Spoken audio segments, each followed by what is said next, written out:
So what are you doing to make 2014 a more prosperous year for you and your family? I think one of the things that's important in any home enterprise is branding. I think that's something that small businesses overlook, but it's vitally important. And if the big names are doing it, I think all the more important that we do it in our home-based businesses, our home-based opportunity, whatever it is that you're working in. Obviously, your company has a brand. If you've bought into a franchise, if you're an independent associate of some company, your company has a brand.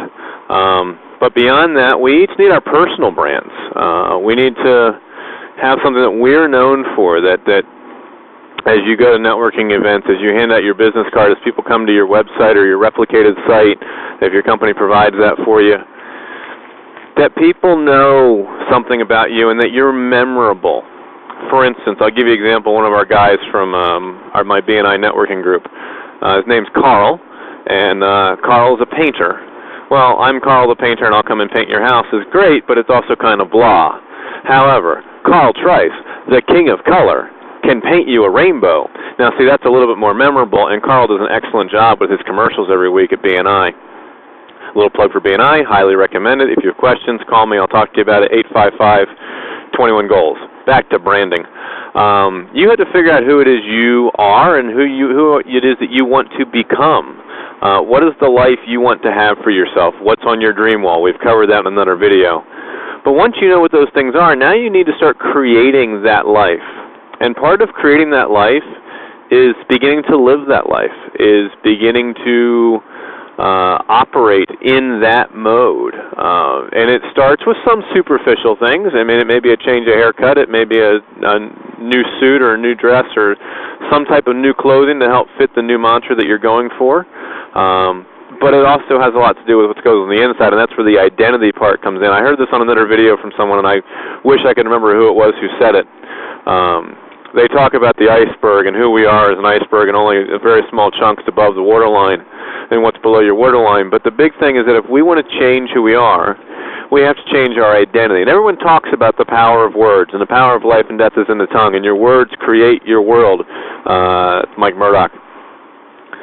My dad used to say, speak things into existence. But the reason that words are so powerful, and I never heard this so clearly as I did in this video last week, the reason that words are so powerful is they help us create our identity. They help us tell ourselves who we are. If you've ever gone through Scripture and read the Bible, you notice in Psalms where David actually talks to himself and says, my spirit rises up within me, my spirit is crushed within me. Oh, Spirit, why do you this? Oh, Spirit, you should do this. He talks to himself, and I think there's something that's key that we should be taking away from that, that sometimes we need to talk to ourselves. I actually heard Mike Murdoch say this. He records affirmations to himself or things that he wants to say. He speaks to his day. He records those at night before he goes to bed. And then he wakes up in the morning. That's part of his alarm clock on his phone, that he wakes up listening to himself talk about his day, prophesy about his day, call into being what his day is going to be like, attract what his day is going to be like by hearing himself speak, by speaking those words and then repeating them over with himself. There's power in that, because as we say those affirmations, as we say whatever it is we wrote down, as we talk more about that with our friends, we are in the process of changing our identity to become that person that we want to be. So there's a close tie in there between brand and identity, figuring out where you want to go, starting to become that person, and then building your brand accordingly. And that means maybe having a cool catchphrase on your business card. I've been talking about make life more epic.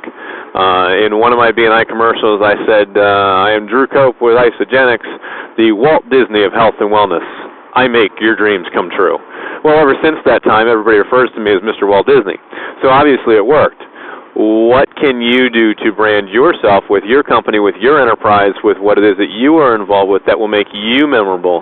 Because now at this point, every time somebody in my group sees a Disney movie, sees an advertisement to come to Walt Disney World, what is instantly the association going to be? It's going to be me.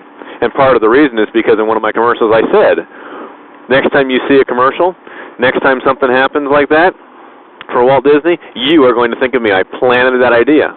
I'm building my brand. And it's not all around that. It's just kind of